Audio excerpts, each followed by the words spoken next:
On February 19th of 2005, the first episode of Mew Mew Power would air on 4Kids TV, changing my life forever. I'm gonna need you to fight that mutant rat over there. The series, which followed a team of 5 girls who used powers from endangered animals to fight alien parasites and prevent environmental damage, captured the hearts of children and adults around the world. And I was one of those children. So today we are going to be combining 2 things I love to try and answer the question that has plagued me since my youth: why did we never get Mew Mew Power dolls?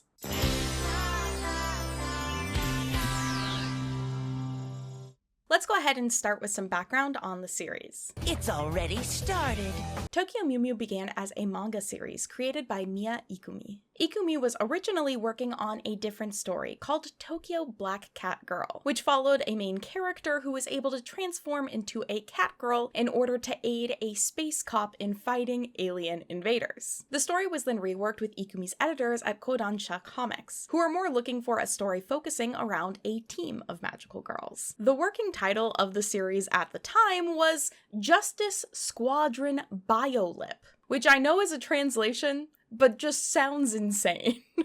While Ikuma worked on the main artwork for the series and kind of the overall story, Reiko Yoshida joined the team to help support with some of the story and writing. While Yoshida would only work on 3 other manga series, she worked on the writing for a ton of different pieces of anime, such as Boys Over Flowers, Angelic Layer, The Cat Returns, K-On!, Marie-sama ga Mitoru, Sugar Sugar Rune, Aria the Animation, and Tamako Market, and those are just the ones that I personally have seen. She's worked on a ton of stuff. I think it's interesting that she worked on Maria-sama ga Mitoru because that series is really notable for its very strong female relationships that go a little bit beyond your typical friendship. And I think that's really interesting because that definitely bleeds into some of the character dynamics in Tokyo Mew Mew itself. I'm just saying, Mint, I'm just like you. Be who you are. Happy Pride. Happy Pride. Don't come in here! Why are you in the closet? I'm okay!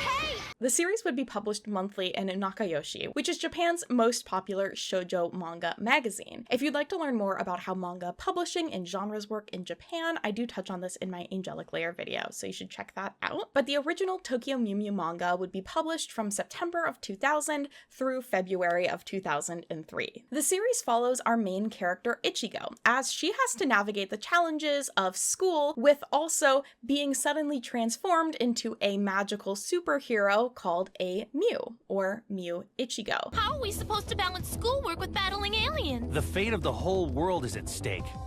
I'm sure you'll figure it out. She also has to work part-time at a cafe that's run by the people that turned her into a Mew. The cafe's main function is to act as a front. She has a huge crush on this boy I'm gonna devote my life to nature. who also is the main villain of the series, but of course we don't know that at the start. There's a lot of drama. It's delicious. For a quick summary of the characters you're going to be seeing through this video, first up we have Ichigo, who is 12 years old and who has the DNA of an Iromote wildcat in her, which allows her to transform into Mew Ichigo. Her main kind of character traits are that she's klutzy and energetic. Outside, see ya! And is the leader of the Mew Mews. You're asking me to save the world?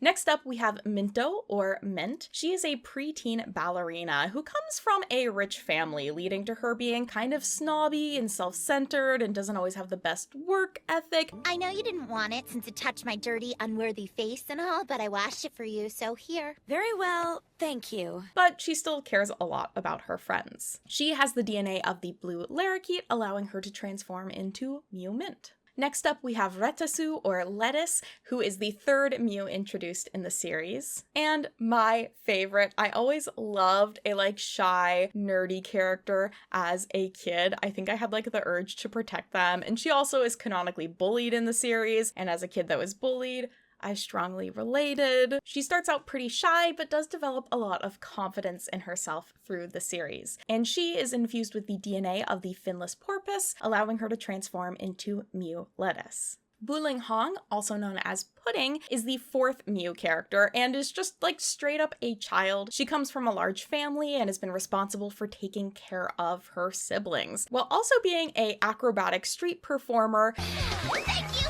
no macho. And kind of just in general a cute, goofy character, if you're able to look past the fact that her having to care for her siblings is pretty dark. She has the DNA of the golden lion tamarin, a monkey, and it's a running joke through the series that she doesn't understand that it's a monkey and not a lion because it has the word lion in it, which I eat up that stuff. Look, everyone, I'm a lion, the king of the jungle. You're a monkey. Lastly, we have Sakura, who is a teenage model, pop star, celebrity, I guess influencer would be what she would be today. She's kind of cold and is estranged from her parents. It's also implied through the series, through both her weapon and her going to churches, as well as her wearing a cross, that she is likely Christian, which is something that was censored in the American version of the series Mew Mew Power. We don't always get Christian anime characters, so I always thought that was really interesting. The manga series was well received in Japan, having won readers' polls, and books from the series did well in publishing as well. So of course, an anime series would be announced in December of 2001 for airing in spring of 2002. The anime would be previewed at special fan events held in March of 2002, which would also include performances from Mew 5.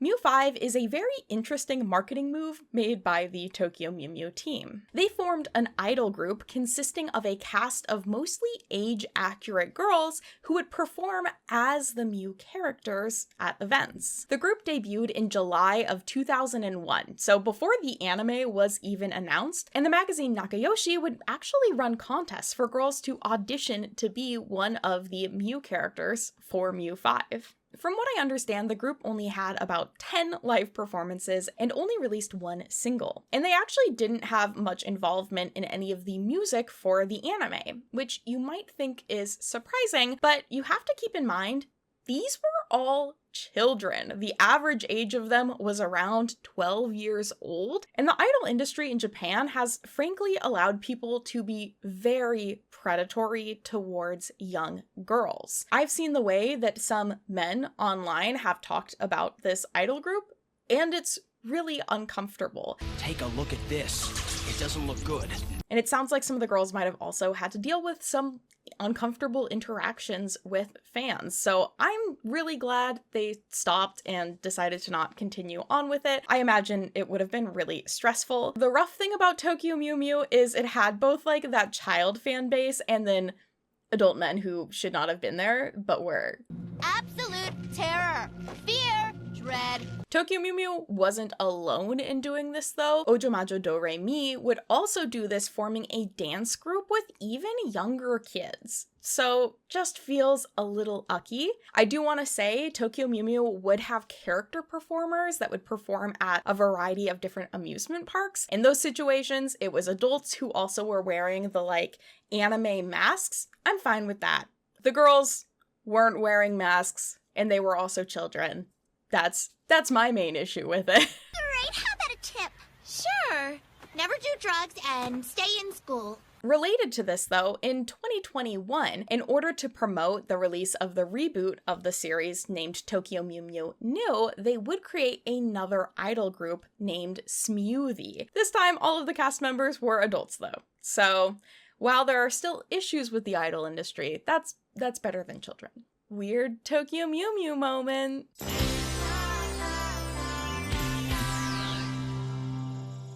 Back to the anime, the series would consist of 52 episodes animated by the studio Parrot, a pretty prolific studio that also worked on series like Naruto, Bleach, Tokyo Ghoul, and more. The series would air on TVAH's Saturday 8 a.m. time slot, which was actually pretty unique. Historically, that time had always been used to air boys' shows, and this was the first series aimed at girls shown on that station at that time. While I can't find any specific numbers about viewership, an article from the 2002 Tokyo Toy Fair states that, and many related products from the increasingly popular anime Tokyo Mew Mew were on display. So we can assume it was doing well. You will have the admiration of all. Your name will be a household word. Really? The series would end up broadcasting outside of Japan as well, with a Korean dub starting in 2004, and the very loved and respected creator of English dubs 4 Kids, obtaining the license for the English North America broadcast of the series. That series would air in 2005 as Mew Mew Power, and I was there, and it changed my brain chemistry. I thought you were a normal girl. But I am, Mark. No, you're not. You're just a freak. No, Mark, wait. So fun fact about the name, they originally kind of wobbled around with what they wanted to name the series. So 4 Kids, what they did with animes typically was really heavy localization. They would change the animation, they would change the plot, and they would definitely be changing names of characters and places. And it sounds like they were originally planning on naming the series Hollywood Mew Mew, with an article about the series featuring the then CEO of 4 Kids,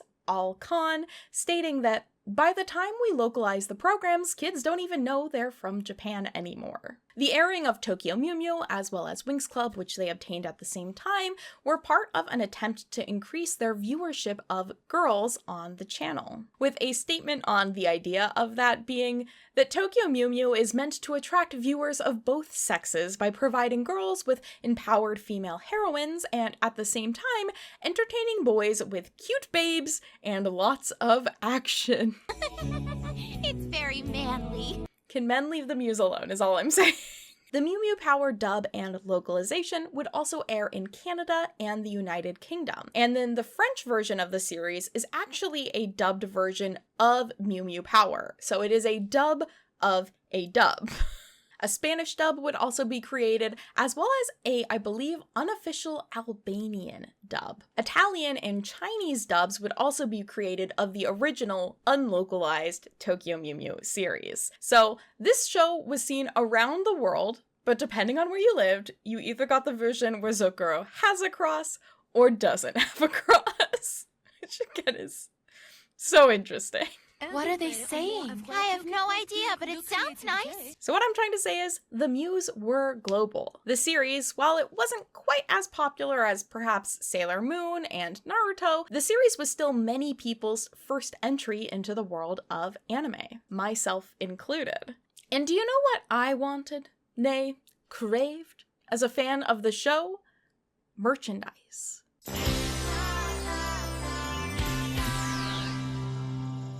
And from really day one of the anime series, merchandise was ready to be sold. Well, technically day 5 of the series. A press release from the toy company Takara announced that they had acquired the rights to produce toys for the series, which would first broadcast on April 6th of 2002, and that they would begin selling character merchandise on April 11th of 2002. Takara!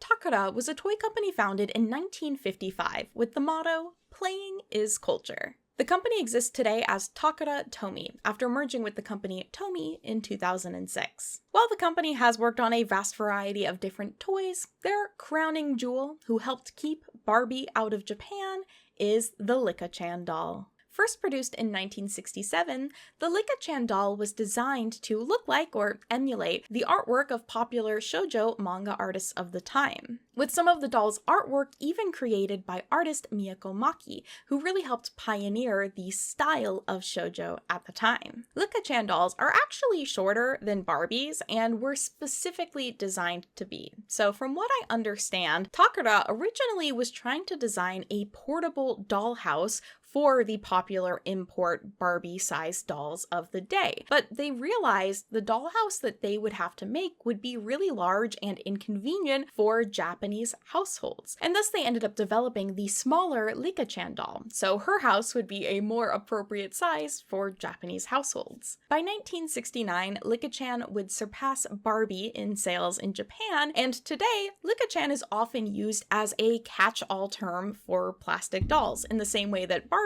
is often over here. She is their cultural norm for a fashion doll. This success of Licca-chan is likely the reason why Barbie has just never been a huge thing in Japan, despite multiple attempts with multiple different companies, including Takara working with Mattel to do a release of Barbie over there, which eventually would turn into the Jenny line of dolls that Takara Tomy releases today. Because really, why would kids want Barbie when Licca-chan, who's been specifically designed to relate more to their culture, is right there? She's also really cute.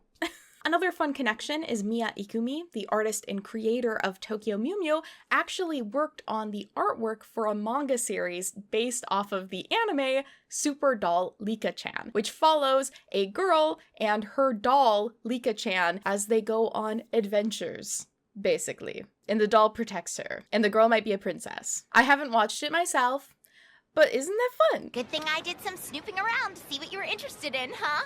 Huh? Nothing. I'm not a stalker. Hey, look at that thing! A translation of that press release from Takara states that they planned to release 26 items in 2002 and 33 items for the year, with the goal of achieving sales of 1.8 billion yen in the first year. They had pretty high expectations for how well this merchandise would sell. Now, I do want to say there had already been some forms of Tokyo Mew Mew merchandise on the market. Oftentimes, Nakayoshi would include a little gift with their issues, and so many different Tokyo Mew Mew items would be released for that, many of which I own.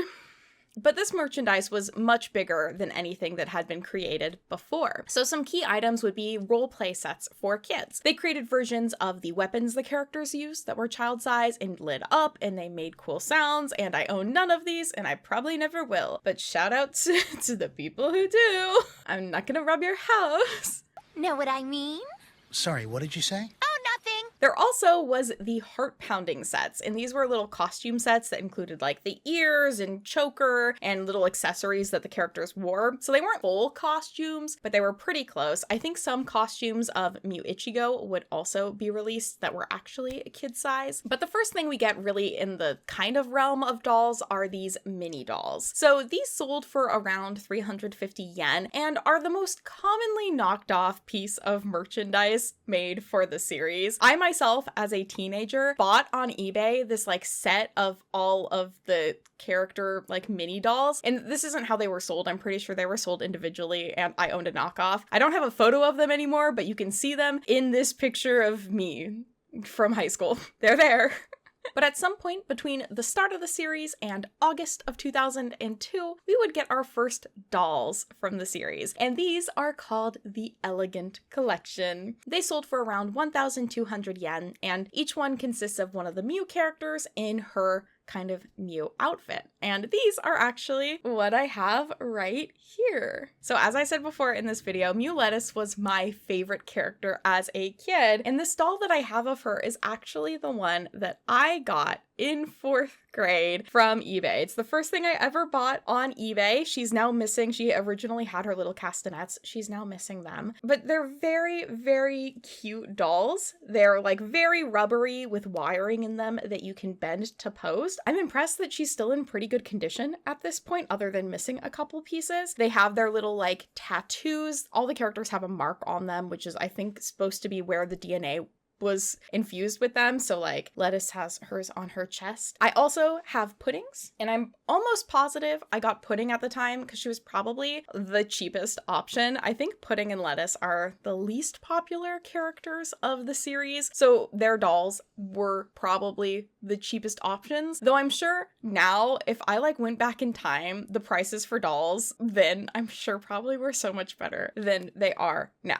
I have these girls, and then I also have Mew Ichigo, who I've kept in box. I bought this a couple of years ago when I was on my kind of big eat-a-bag buying spree. I love these dolls. I think they're very cute. I really like the packaging. The one thing that I don't love about these dolls is on the back, they have a character bio, totally fine, name, I think it might include their blood type, height, things like that, but it also includes her measurements, like bust, waist, hips measurements. And I think that that's super unnecessary to put on a kid's toy. And that's even something that one of those weird websites I was talking about earlier with the Mew 5, where people were like into knowing that information, and I don't like it. That's kind of like a popular trend with Japanese media though, is including like measurements of people and things. It's more of a cultural norm over there. I don't think it's great or healthy. I don't like it, but I know it's more of a thing there than it is here for sure. I told you, I don't want it.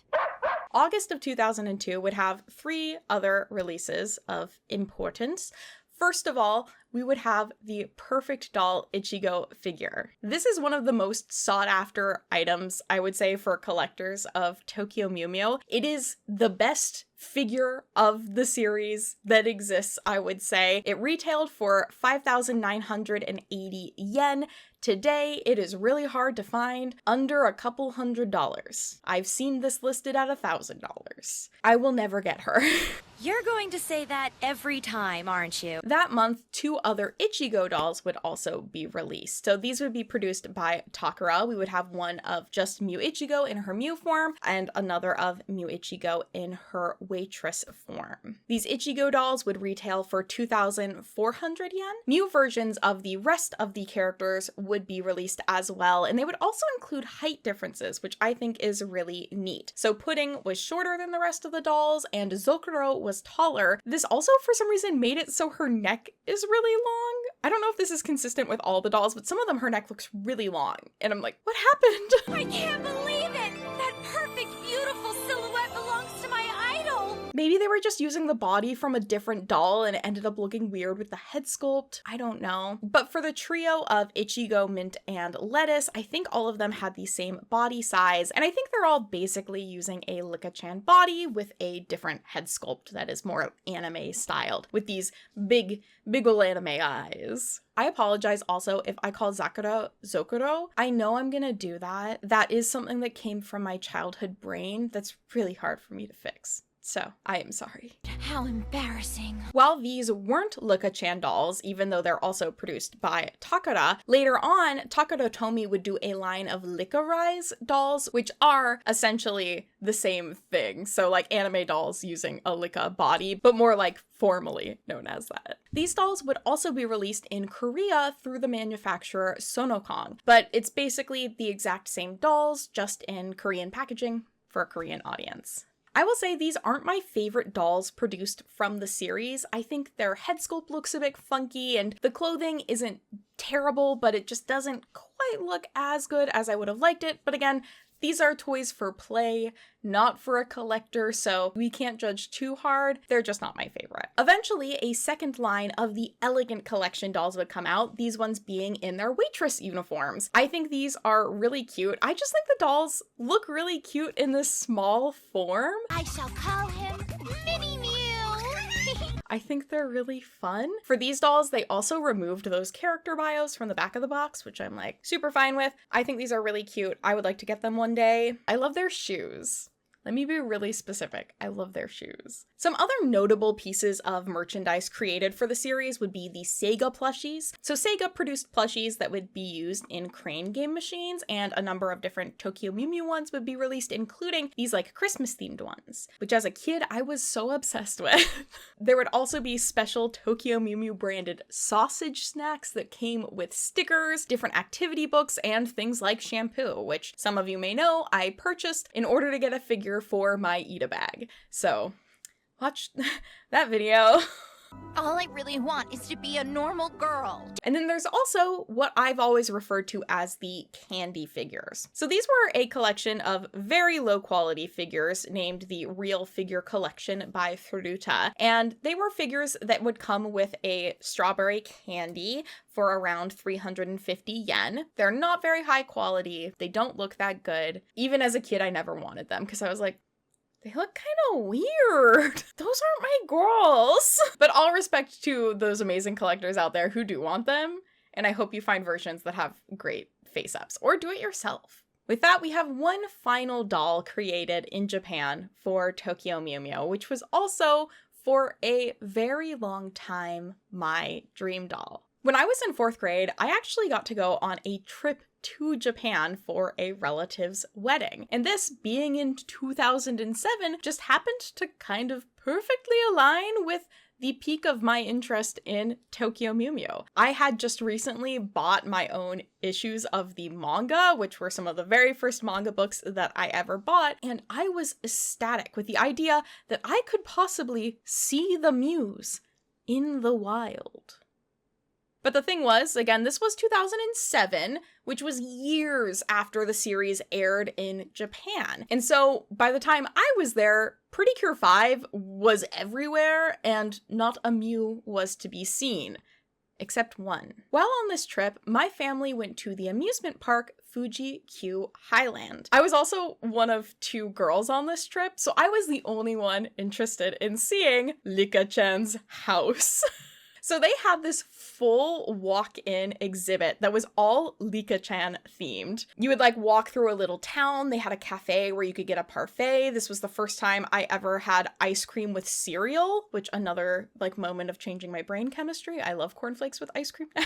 And they had this walk-through house attraction that was essentially like Licca-chan's house. And at the end of it, right before the gift shop, they had these like really cute shelves that had a bunch of past Licca-chan dolls in them. And in one of those colorful cubes, I got to see Mew Ichigo. I feel like I spent hours just staring at that case trying to figure out, is this something I can buy? Like I didn't fully understand it was like a display thing. I was like, I wanna buy this. And I also did not have the money to buy it. But for years after, I would see it online and kind of just like wistfully sigh. That is, until this year. Remember what happened in the last episode? I should probably open this up. I'm so excited, guys. All right, using my classic Muska, I swear to God's green earth. Man can't leave me alone. Doing it in the wrong spot anyways. All right, let's see what's inside. This is the first thing I've ever ordered off of Zed Market. I'm so excited to have this doll. So in here, I have the Mew Ichigo Licca-chan doll, which I have wanted since I was in 5th grade. And I'm crying. No, I'm not.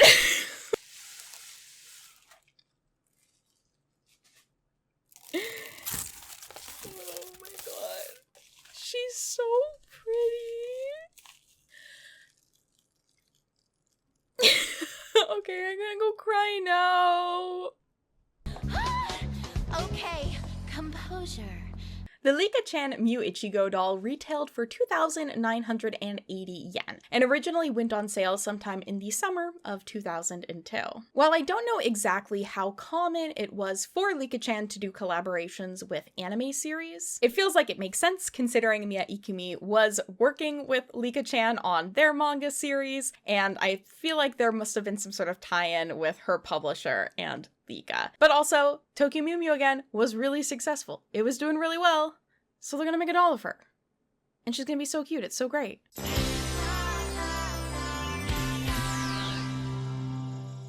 While merchandise would be produced in Japan, as well as some exclusively produced in Korea, one other country would go ham on creating Mew Mew merchandise.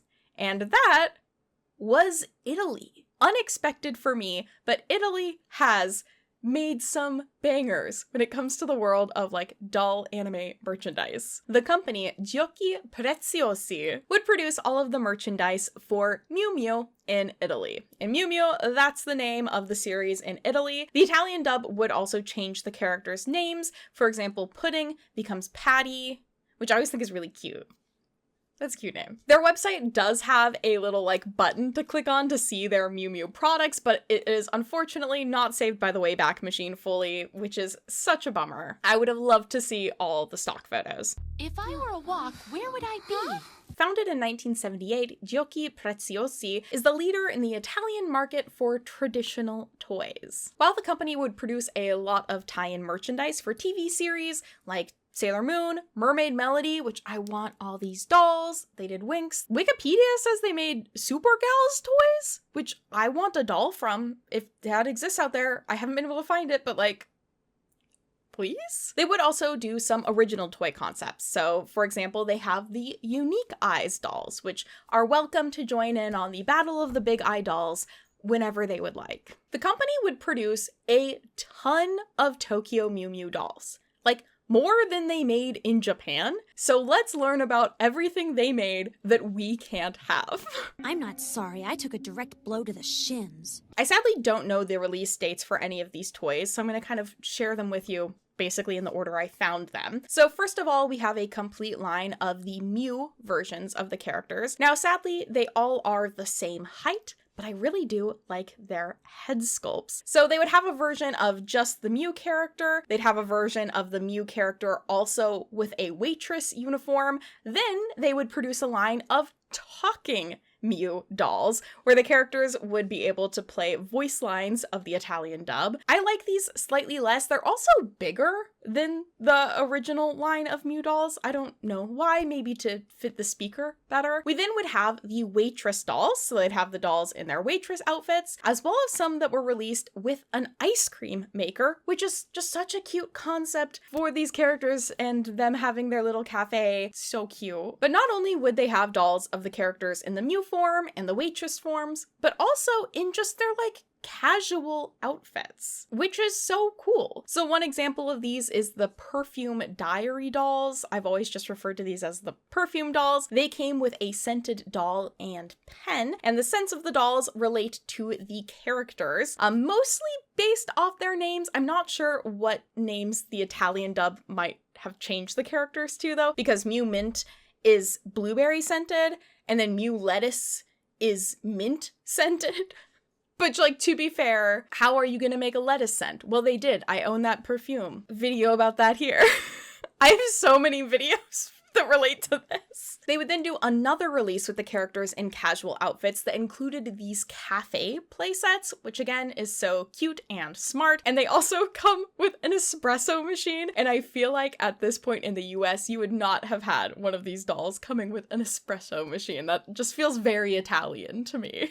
And finally, what might have been the most rare release, or they might just not have released it for all the characters, they did these dolls that came with bags for you, which again were a separate casual outfit that the characters wore. And these casual outfits, they look really good. I'm so impressed with this line of dolls. I think they look really great for being anime dolls. The packaging is cute. They obviously put in time and effort to doing photo shoots of the dolls, and like budget went into this. Italians, if you're watching, do you want to send me your dolls? I literally tried to buy doll clothes, like the waitress uniforms for these characters off of Italian eBay, and they won't ship to the US. And I'm like, I get it, but also... But we're friends now, right?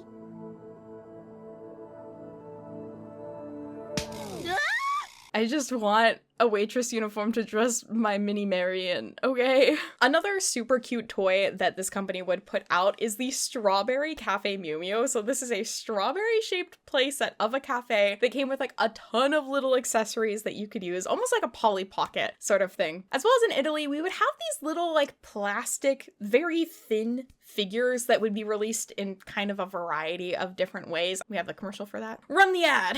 La confezione quando vetto diventa un bellissimo portabijou. Sei grande quando vetto. Dolci preziosi. And I'm just gonna say, I might not know how to look things up in a way to find it, but I just realized how convenient it is that like blogging culture has been a thing in Japan where people will write down heavily about their interests, and I feel like I just can't find any of those like Tokyo Mew Mew fan merchandise blogs from the Italians. So if that resource exists out there, please let me know. Also, if I missed any dolls, please let me know, because I've tried to find them. They're not the easiest thing to search for. They have all the cool stuff, and I'm just here gabbing.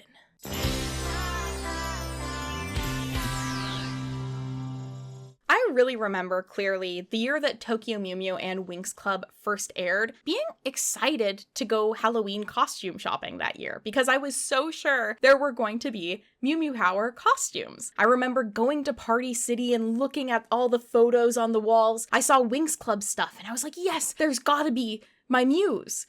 And there weren't. But I was like, maybe they're just not ready yet this year. Maybe they'll have them next year. But next year came and went, and they never had them. And then like a year or so later, I remember buying a magical Do-Re-Mi doll at a local discount store and thinking once again, it's so weird that there's not any Tokyo Mew Mew or Mew Mew Power merchandise. In retrospect now, I can look up and see that it seems like the show was airing really well. It's been reported that it was at the New York Licensing Show in 2004 and 2005, so they were trying to make merchandise deals, but for some reason, nothing would ever be released. So, Why is that? Okay, I think I deserve an explanation. So what's been heavily reported online is that 4Kids just couldn't get a merchandising deal. And then because of that, or for a different unknown reason, decided that they wouldn't license the remainder of the series, leaving 26 of the 52 episodes undubbed and unaired.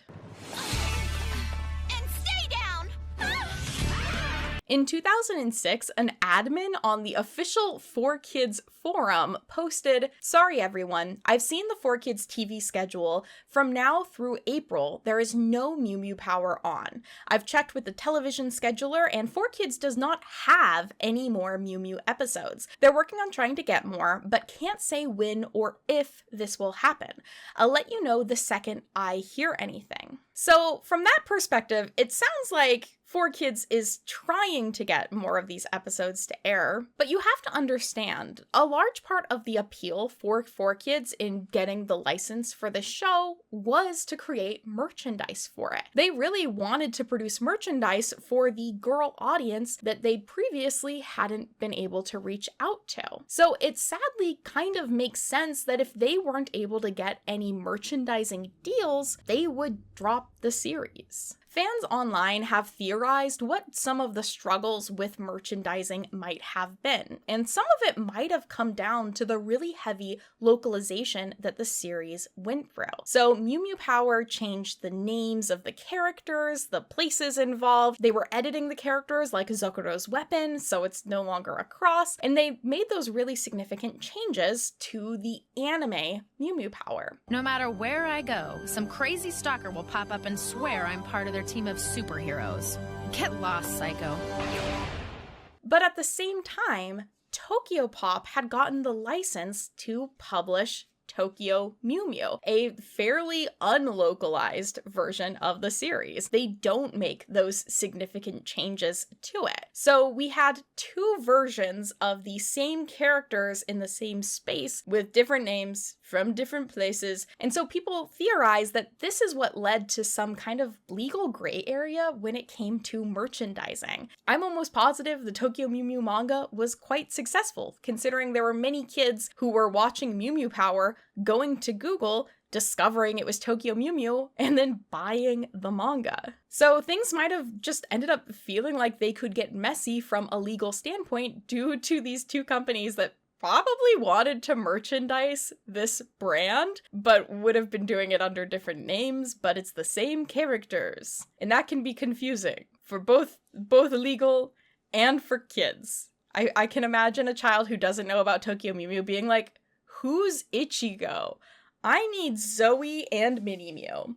And I can never remember what this thing is called. It is Mini Mew in my mind forever. Like, there are parts of the English dub that I do think I just could never forget. They are in my brain for the rest of my life. You wanted to play with the little street urchin, didn't you? While people online have theorized that the Japanese companies were somehow involved in not allowing 4Kids to air the second half or second season, as it's referred to, of the series, I really just think it's more likely that 4Kids wanted to make money, and they've came to a point where they realized we can't make merchandise of it. They reported multiple times that like, oh, merchandise is coming in 2005, and it just never worked out. So I think they were just looking at what they had. They probably had put a lot of time and effort into the localization process in terms of rewriting scripts and changing the animation and changing the order of episodes. And they were like, lost costs, we're gonna back out now before we spend more money on something that we can't profit off of, because that's what they wanted to do. As shitty as it is, they just wanted to make money. It's because of them, the trio of pure evil and their wretched evil lair. I can't find any official announcements of their decision, why they did that, but that's what I think it is. It probably was getting a little weird to try and merchandise it, maybe with the Tokyo Pop situation, because remember, Tokyo Pop also really loves money, and they really want to make money, and they're gonna try and do that. So I bet they just were like, let's cut our losses, let's just move on and focus on other things that we can make merchandise for, which sucks for me as that kid who wanted to buy the merchandise.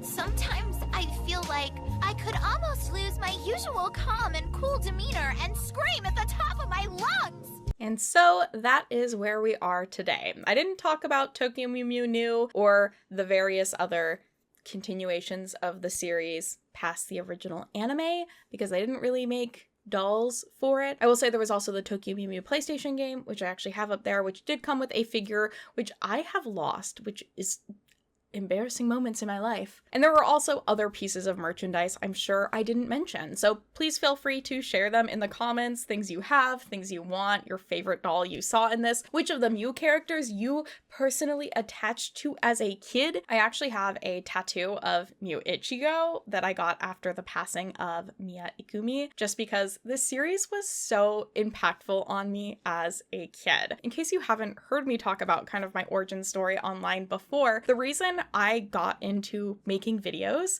was because of Tokyo Mew Mew. It was because I was going online, I was Googling it, trying to find more stuff from the series, and I found that there were people online making their own fan versions of the show with their own characters. And I thought that was so cool that I taught myself how to animate using Windows Movie Maker and Paint, and was like joining in on creating my own artwork and fan animations, oftentimes heavily based off of Tokyo Mew Mew. The environmental focus on the show was also really important to me as a kid who really grew up to care about the environment. I actually went on to study environmental education, and part of the reason why I knew about or cared about environmental damage was from Tokyo Mew Mew and Mew Mew Power. Like that was my starting point of caring about the earth. And what I was gonna say, I have Ichigo because I really love her and I think she's really cute and I really love this artwork of her. Lettuce is my favorite character. But it's like Lettuce and Ichigo together, and Pink and Green is so cute. I also want to thank all of you for helping me reach 30,000 subscribers and giving me a like perfect reason to get to buy one of my dream dolls. She was less than $200. That's what I can say for sure. I'm guessing with shipping ended up being around $150. I bought her off of, I think, Yahoo Japan auctions. She's in pretty good condition. The red color of her kind of like frills has bled into the other parts of her costume. Not a huge deal for me. I do think I'll keep her in box, but I am tempted to remove the plastic that's around her head and put her cat ears on her. This was a doll I wanted so bad as a kid. And even now, like she's been in my apartment for days. I want to tear up talking about it because I just love it so much. And it's really cool that like doing this stuff on YouTube has given me a lot of opportunities and I've been able to make a lot of friends through Tokyo Mew Mew. I love you all. I hope that you all are having a great day. What is your dream doll you would make a video about? I want to say thank you as well to my members. I do have an updated version of that poll up so you can vote on upcoming videos if you would like to help me choose some themes. I have one other video I think I'm going to try and make really quickly to throw up that isn't on the poll. So apologies for that, but I'm going to try and also have behind the scene vlogs about this video and probably also that video for the end of the month for my members. So if you want to see some behind the scenes stuff, or if you want to see my doll window shopping videos, those are members only. And if you'd like to suggest or vote on the videos that I produce next, you can also do that as a member as well. Well, thank you all so much for joining me today. I hope that you're having a wonderful Pride. Be who you are, and I will see you all next time. Bye-bye. Okay, see you tomorrow. Maybe.